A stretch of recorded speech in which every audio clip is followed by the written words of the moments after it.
for participating in this meeting.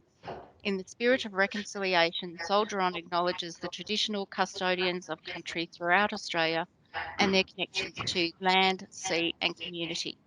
We pay our respects to the elders past, present and emerging and extend that respect to all Aboriginal and Torres Strait Islander people today. Firstly, I'd like to remind everyone that this session will be recorded and we would like the focus to be on the presentation. So could you please make sure that your videos are turned off and that your mute button is on until we ask for questions at the end of the session. The recording will start now. I think it already was. Okay, I'd like to introduce Justin Kelly, Kate Crowhurst, and Natalie Markowitz of the Department of Industry, Science and Energy. The Department of Industry, Science and Energy is a Platinum Pledge partner, which recognises the commitment to recruiting, retaining and creating a workplace culture that values Soldier On interns.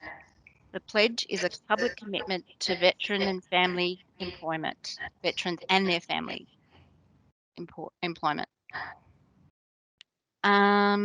Yep, I will now hand over to Justin. Okay, thanks Rosa, and hopefully everyone can hear me. And I expect we're off mute now. So thanks for the welcome, and there's three of us here today to talk to everyone around our interest in the Soldier On program, particularly following our Platinum Pledge recently. So we've been running an internship program out of the department since 2019. Doesn't seem that long ago, but we've already had some really good success from that program. We've employed 8 interns out of the program, and 6 have moved on to secure permanent positions within our department or broader in the public service. I think that's a good testament to the way this program works. So one of the reasons why we're involved with it is that it supports both veterans and their immediate families, and it brings a diverse range of experience and skills into the department. And the department has found candidates with very varied backgrounds who've applied and found themselves in roles that actually complement some of that background as well. So we're here today to talk about how the internship program works into the future, but to give you some base level information before handing to Kate about how we're going to manage the process. The department employs interns on a 6-month period in roles that will be from an APS 3 or Australian Public Service level 3 to a level 5 position. And they can be in roles ranging from policy, program or corporate areas. And we've asked managers across the department to nominate positions that they think a person from a Soldier On internship would really add value to the department and the positions of their team. So I'll turn to Kate to explain exactly how that process will work this year.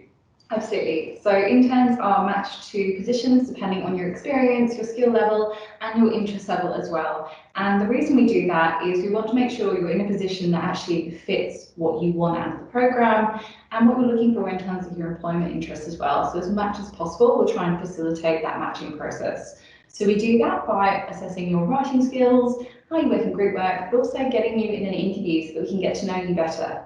So in terms of next steps, interns after that assessment process will be placed into roles from the 9th of November. So there's not too long a process to wait. And the reason we do that assessment process again is just to make sure that we're putting you in a position that's really suitable for what you want and what you're going to get out of the program. That way, when you join the department and you go through the 6 months, you've got the best chance of success in that role. So the opportunity runs for a 6-month period, as Justin mentioned, and it's available from the 9th of November. Not only is it a 6-month opportunity, but we've had interns in the past be extended further for a further 6 months. So it could very well end up being a year. And as Justin mentioned, 6 of those 8 have actually gone on to be employed permanently by the public service. So we've got some really good outcomes that we're seeing from this program. So what is it actually like to be an intern with the Soldier On program? So everyone has different experiences of this, but we thought we'd actually tell you in person. So Natalie was a Soldier On intern last year and is employed by the department and helps co-lead the Soldier On Internship Program. So you're hearing directly from someone who's been where you are now and has gone through the process to be permanently employed by the department. Natalie, thank you for joining us. Hi, thanks. So how did you find out about Soldier On and this internship? So I went to a Pathways event that I was directed to, and at the Pathways event that was held at the department, I met just some of the people from the division and that were running the program, the internship for the department. So I just got talking with them, and that's how I started my internship. Yeah. Awesome. And there's different entry-level programs. Currently, our department's Department of Industry, Science, Energy and Resources is the only one to run something specifically for Soldier On interns. What attracted you to this particular department? I think that something that was most attractive was, so I liked the culture that I saw. I had a friend that I'd known previously that was actually working at the department, and the culture looked really good. It was extremely encouraging from that side of things. I think that the positions available, I was quite interested in those, and it was something that I thought I'd be good at. But more than that, I think it was also the opportunity and the learning and development kind of things that I could learn to do. Development was a main focus for me at that point. That's it. And the public service can be really scary to anyone who's not used to dealing with it. It just seems like it's all government, and it's really hard to get a sense of what it might be like. I really want to understand, what were your first 3 months of the 6-month internship like? What was your experience? So my first 3 months, I think, was adjusting to the different culture.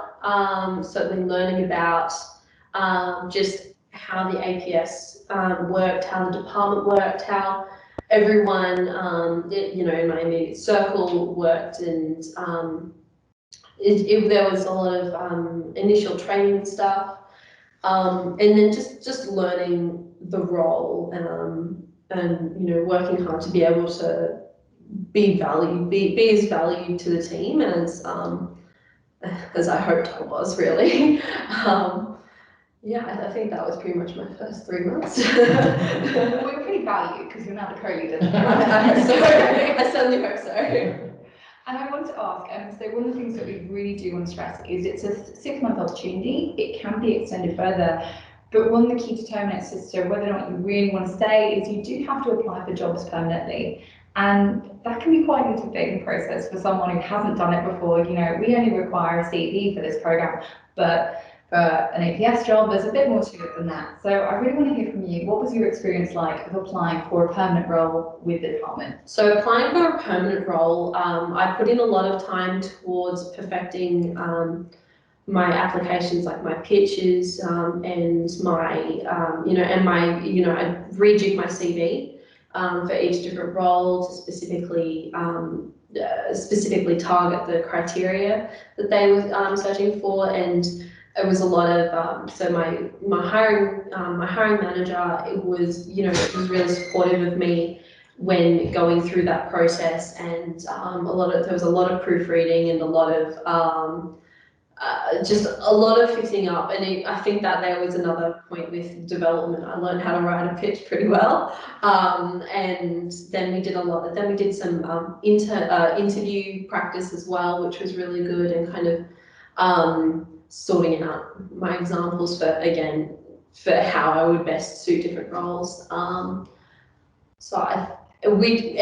throughout that whole process, I was supported by my hiring manager, and I put in a lot of work to that because I liked where I was and I wanted to stay there. So I put in a lot of work for that there too. And that's made a really good point. So when it comes to your position, the reason we do the assessment process and the reason we get to know you as people is we want to make sure, based on the suitability of what we see in front of us and based on the positions we have available, we really want to make sure that match is a good one. So not only do you really like the department, but you also really like the role you're in. So you have the best chance of success and you're really motivated to stay on potentially permanently and apply for those jobs as Nat did. Awesome. Well, thank you so much, Nat, for sharing your experience. And what we really like to do now is answer any questions that you have about this internship. It could be to any of the people in this room, basically about the department, about the experience, and what we offer through this program. So if anyone has any questions and they don't want to put their video on, if you would like to, there's a chat section down the side and you can enter your questions into there. We don't have any questions at the moment, but a couple of questions that we had. So how are, and my apologies, how are interns matched to placements?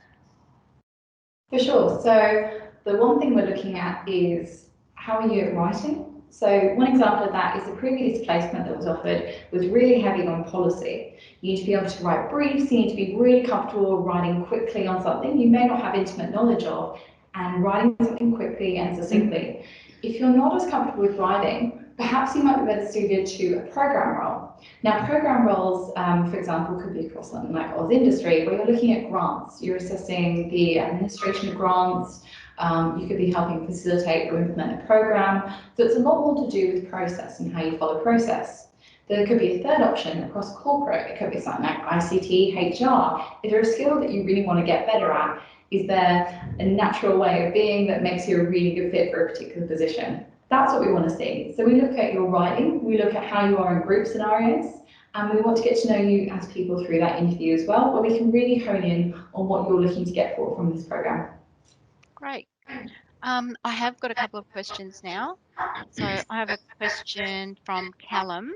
Do you have a baseline education or experience level required? So ideally, you've got year 10. We're really looking for a diversity of people to come through this program. So we've had people come through who had just finished year 12 and gone straight into the army from there, for example. On the other hand, we have people who went to university and trained as lawyers, so brought in legal experience. So a huge diversity of skill sets there to reflect the diversity of positions that we have available. Great. Next question is from Brenda. How do you apply for the internship? Do you apply through Soldier On? What is the process? Yeah, so that one there is, so applications will go through Soldier On. And then once Soldier On's collected all of the different applications, we'll then, well, I suppose the next time that we then do any assessment is on the matching days that we'll be doing. So, yeah. Yeah. Yeah, so there's a process though, and it will be, if you put an application in, we'll then give you a timeline of the process and what the next steps will be. Yeah. Okay, next question is there a citizenship requirement for the internship?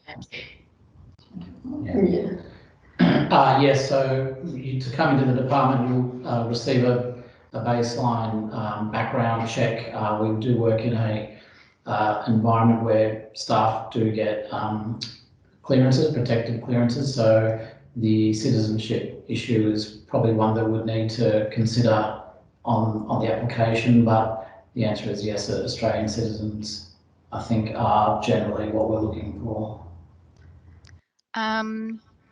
Next question, is there any flexibility around the start date?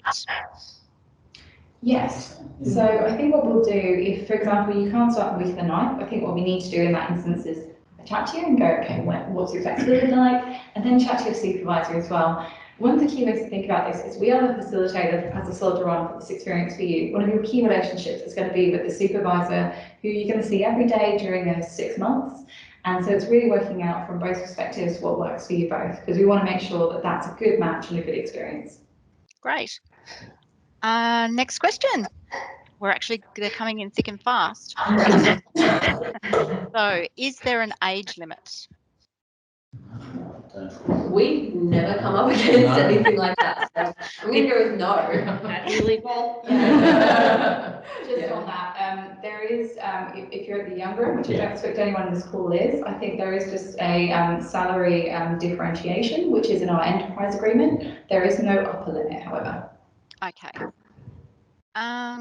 Okay, the next question is, are qualifications obtained through the military recognised? Sorry, are qualifications obtained through the military recognised?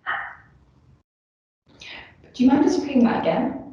So what I think they're trying to say is, so are military qualifications recognised within the APS?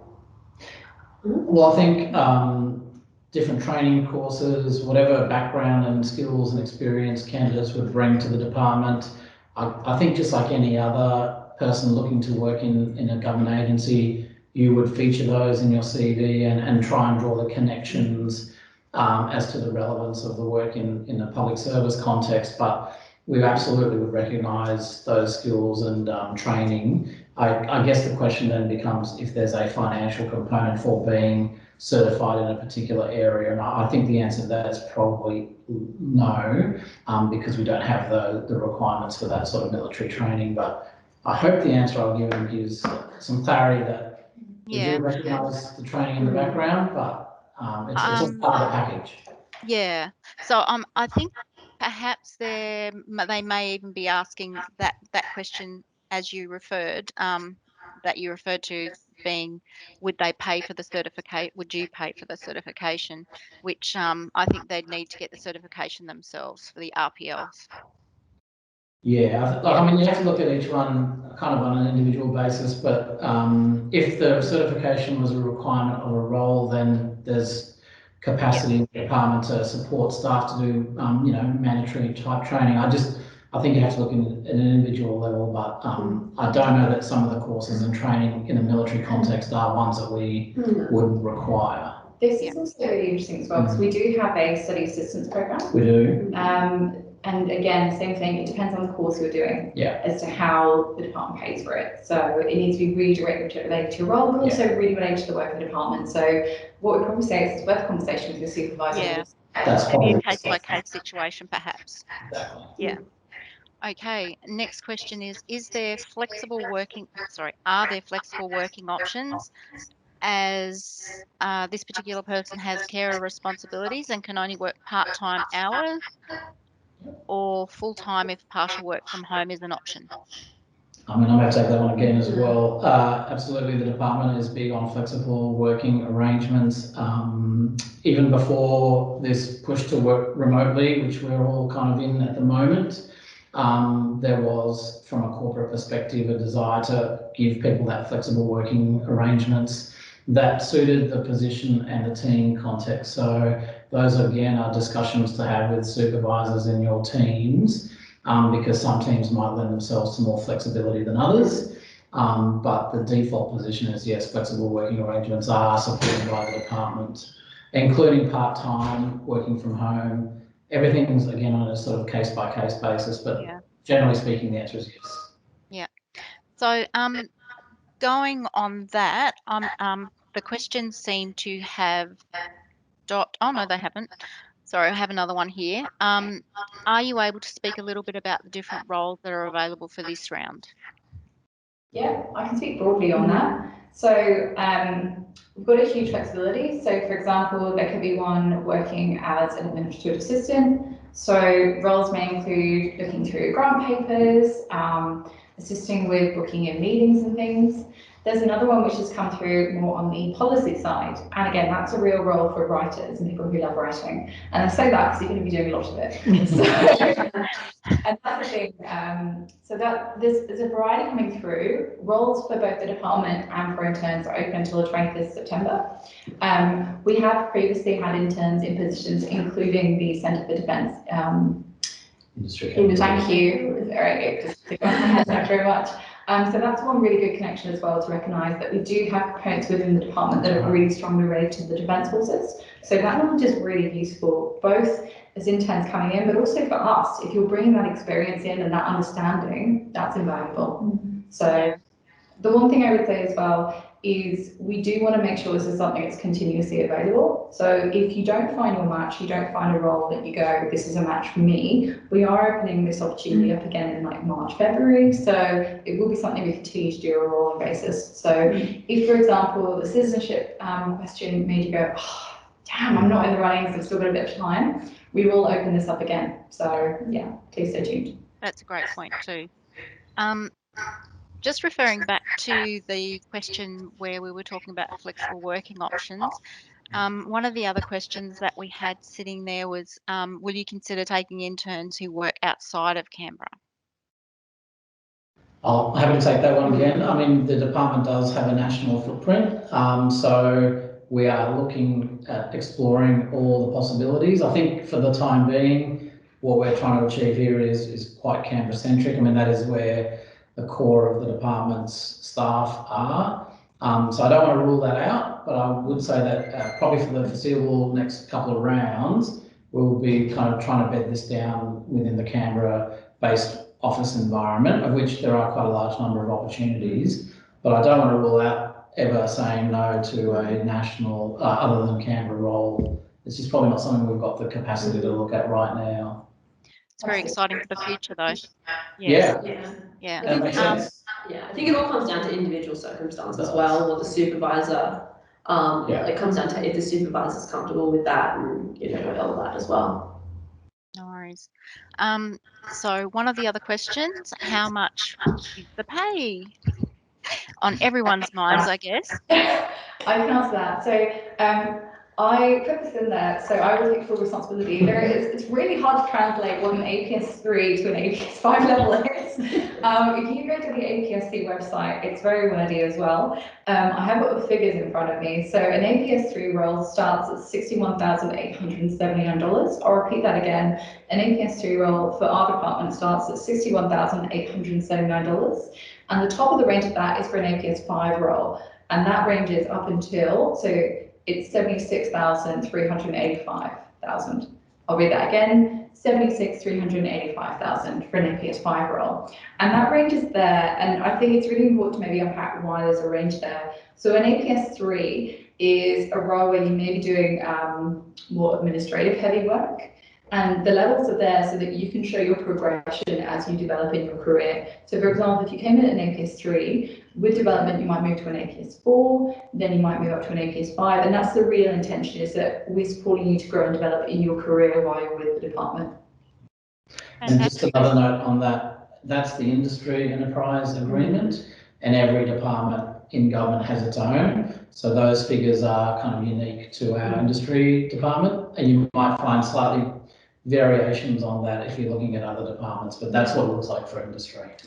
Just reiterate, if you're concerned about any of the conditions for employment with the department, you would join as a non-ongoing employee and you would fall under the enterprise agreement. So if you want to see that document, go to Google and type in enterprise agreement for the Department of Industry, Science, Energy and Resources. It will come up, it's publicly available. Yeah, that's great. Okay, next question. Do we need to have a security clearance before applying? No. So as part of, the department will recruit from a wide talent pool across the community. Not everyone that comes in has a clearance. Not everyone that comes in needs a high clearance. The department has many roles that don't require a high level of security clearance. But as I said in a previous answer, there will be a standard background check, a police check, just as part of coming into the government agency work, but then depending on which role you're in, you might be in the Centre for Defence Industry Capability and they may need a particular clearance. Those are all things that would have to be managed on a case-by-case basis, and that you're working in the environment that we are in, the clearance requirement is there, but that's not the case for every position that we're talking about. I have to excuse myself at this point, I've got something else to get to, but please continue. Thank you. Thank you very much for your time, Justin. See ya. Okay. Next question. What are the next steps in submitting my resume, and what are the responsibilities of a supervisor? Perhaps we'll take the first part first. Sure. What are the next steps? So in terms of the next steps, I really encourage you to contact the Solar On Pathways team. So Carrie in the first instance, and all Or myself. Yeah, that's true. Sorry, Carrie's pointing to me. Carrie. It's all good. All we require in the first instance is a CV, and that's perhaps for the time where we've done that. We've really tried to lower any kind of barrier to entry. I think cover letters can come across as a barrier because you don't necessarily know what the role is you're applying to. You don't necessarily know what someone wants from you. It's a huge investment in writing that. So all we need from you in the first instance is CV. We'll get the additional detail from you in the interview, but also it's important that you do engage in a dialogue with the Pathways team. They're there to support you, and the more information they have in terms of what you'd like, the more they can find you something you want. Absolutely. Well said. And the second part was the roles The of responsibilities of a supervisor. Yeah. So the supervisor really is there, really with the same with any other job in the other supervisor in the department for any other new starter, pretty much. But they're there to help get you comfortable in the department, help facilitate your entry into the department, into the APS. For the internship as well, they're there also to support your learning and development in your role and your further career, as well as really support those applications that you're doing that are there to follow on the to get you into that ongoing employment post your internship. Which is really key. And yeah, like I said before, my supervisors were amazing and were really helpful and were extremely supportive of that. And yeah, it's very helpful. Absolutely. And one thing I'd really encourage you to do is invest in that relationship, which you really did as well, in terms of you should be having fortnightly catch-ups with them.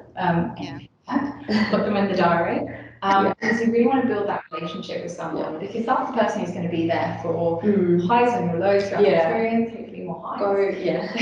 Go to them for, throughout the week, make notes and say, okay, this was something really good that I found throughout the week, either that you learned or that you did well at and that you want to develop.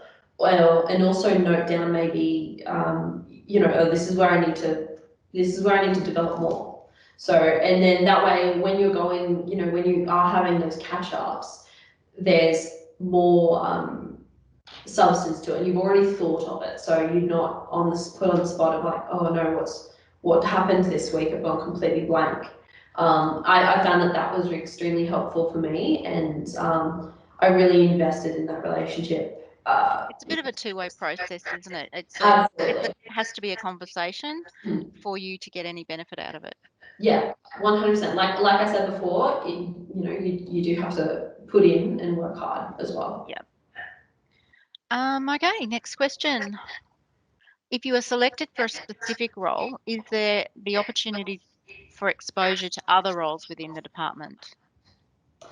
So during the 6 months, you will just be focused on one role, and same thing, if it's an additional 6 months, it's more likely that role will be extended in anything. If for whatever reason there's additional roles available, we will consider potentially giving you another opportunity to try a different role. However, we prefer that most people have the exposure to one role and then perhaps consider applying for permanent opportunities from there. Because one thing to consider is we can extend it for a further 6 months from the initial 6-month opportunity, but it gets really difficult if someone hasn't found a permanent role towards the end of that 12 months. So what we really encourage people to do, and we have an intern program at the department as a group that meets regularly who has these conversations, but is to start looking more widely at the APS and the department for different roles that are available. So for example, in that intern group, we had people applying for roles at the Department of Health because there was one particular intern who joined our department, but her passion was in health. She had training and skills in that area, and she knew she wanted to go there. So she started to look for roles in that particular environment. And that's really key. It's being curious, it's looking at what's out there. And while we love having you with our department, it is one APS, it's one Australian Public Service. So we do encourage you to look beyond our department too, particularly for that permanent role that you're looking for. Perfect. Next question. Do we get free parking or parking assistance? No on the free parking, sorry. Parking assistance, I think.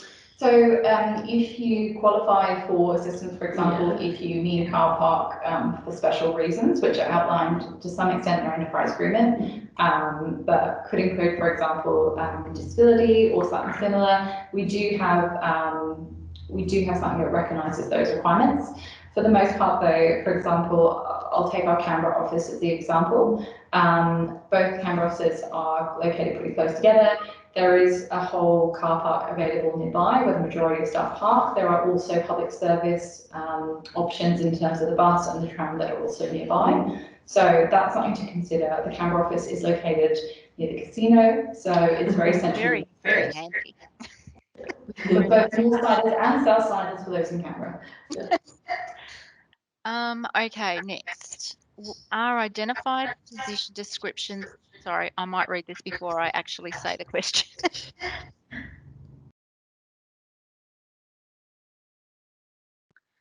So I'm still not quite understanding the question, but I'll read it out and we'll go from there. Are identified position descriptions that may be available after the internship available during the internship? Does that make sense? I think what they're trying to say is position descriptions that are available, the description available during the internship. I'm not sure I fully understand. Let's maybe just take on the concept of position descriptions. So these positions are existing positions or identified vacancies. So what you would do is you'd meet with your supervisor on day one, make sure the position requirements are super clear to both of you, and you work from there. So you'd be given the position title and understanding of the position, but the majority of what you'll need to do day to day and what you'll do in terms of working with your team, well, a lot of it is really done on the job in terms of understanding. You may get a basic understanding beforehand, but majority of what you do really becomes clear on the job. And indeed, if you look at when it comes to our learning and development, 70% of what we learn is on the job. So that's really the way to look at it. There is some formal training available, but the majority of what we learn and how we develop is through the roles we take on at the department. Okay. Is there any difference between the induction process for internship for this internship versus other new starters? Sorry, is the induction So different? is there any difference between the induction process for the internship versus any other new starters within the organisation? So no, it's not a different process, but the added benefit is that we do have an intern group that meets regularly, which Nat may want to tell you more about. Yeah. Yeah.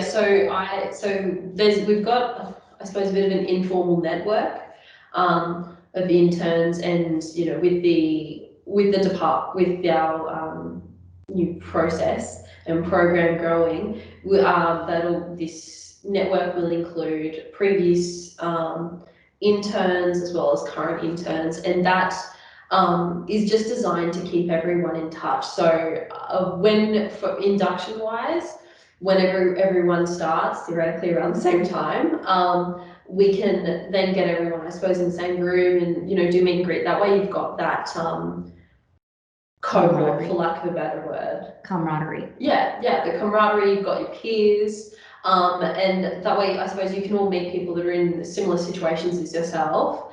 And yeah, that I think is going to be the main difference induction wise, is that we're going to have that that little group, and that is there to help support. That is another network that you can use to help support you and your time in there in the department.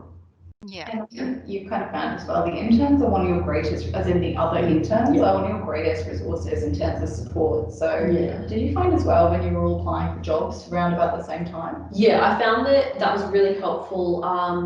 Just to spitball, ideas for pitches and things like that, and interviews. That was really helpful. I think I had one or two other people that we do practice interviews with, but it was really important because we had with interns that had started before me.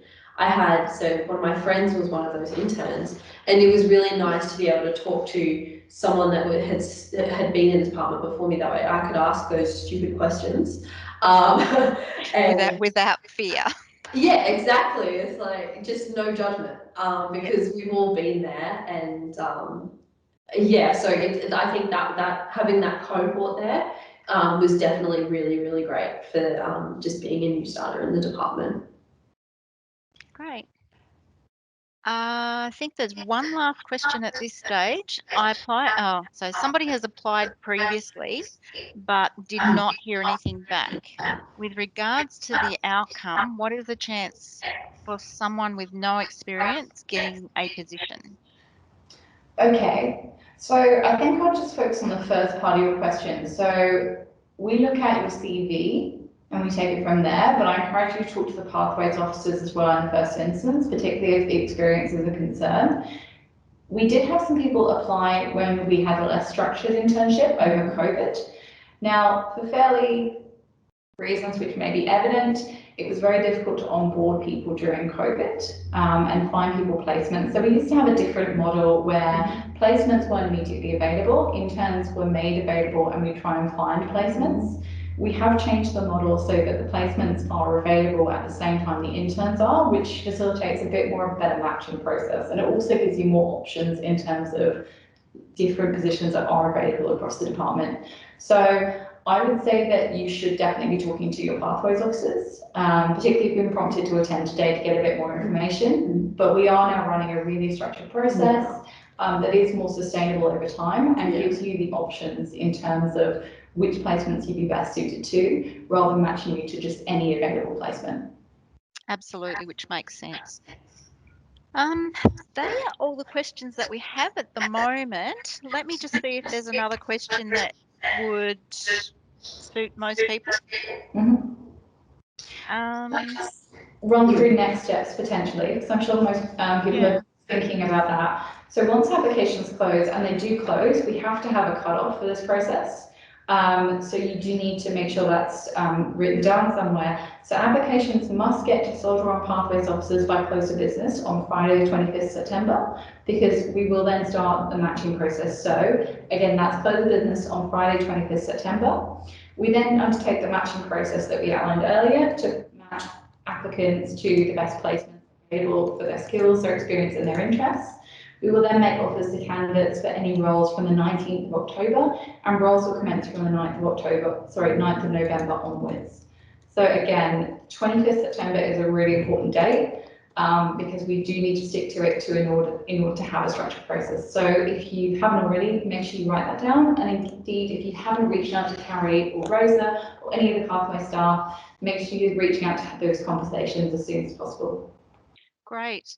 And as you mentioned, the application would just be in the form of your CV. Yeah. Just for CV at this stage. So again, we've made the barrier to entry quite low, and we've done that deliberately because we want to make sure that we're getting to know you and we're getting to know your skills through that assessment day. So it's crucial that you do participate in that.